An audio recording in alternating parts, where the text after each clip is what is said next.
അപ്പോൾ ഞങ്ങളുടെ ഓഫീസിലെ ഒരു ചെറിയ ക്രിസ്മസ് സെലിബ്രേഷൻ കണ്ടല്ലോ. ആദ്യം തന്നെ സ്റ്റാർട്ട് ചെയ്തത് സീക്രട്ട് സാന്റ ആയിട്ടാണ്. ക്രിസ്മസ് ഗിഫ്റ്റ്സ് ഒക്കെ എക്സ്ചേഞ്ച് ചെയ്തു.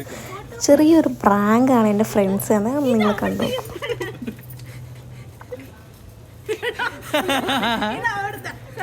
അവർ അവിടെ ഓൾറെഡി ഉണ്ടായിരുന്ന ഒരു ഡെസ്കിലുള്ള ഫോട്ടോ ഫ്രെയിമാണ് എനിക്ക് ആദ്യം ഗിഫ്റ്റായിട്ട് തന്നത്. ഇത് ഞാൻ പ്രീവിയസ്ലി കണ്ടതാണ് ഒഡീസയിൽ. അപ്പോൾ അത് തന്നപ്പോൾ ആകെ ചമ്മി മട്ടായിരുന്നു.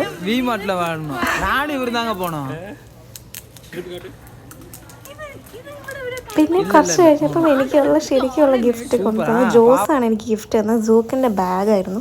അതിനുശേഷം നമുക്ക് ഈവനിങ് ഒരു കുറേ ഡാൻസ് പെർഫോമൻസും ഒക്കെ ഉണ്ടായിരുന്നു. പക്ഷെ അതിനൊന്നും എനിക്ക് പോകാൻ പറ്റിയില്ല, വർക്ക് ഉണ്ടായിരുന്നു. പിന്നെ അതിനുശേഷം ഇങ്ങനെ ഒരു ബാൻഡ് വന്ന് പെർഫോം ചെയ്തു. അത് അത്യാവശ്യം കുഴപ്പമില്ലാത്ത പ്രോഗ്രാമായിരുന്നു. എനിവേ നമ്മളെല്ലാവരും എൻജോയ് ചെയ്തു.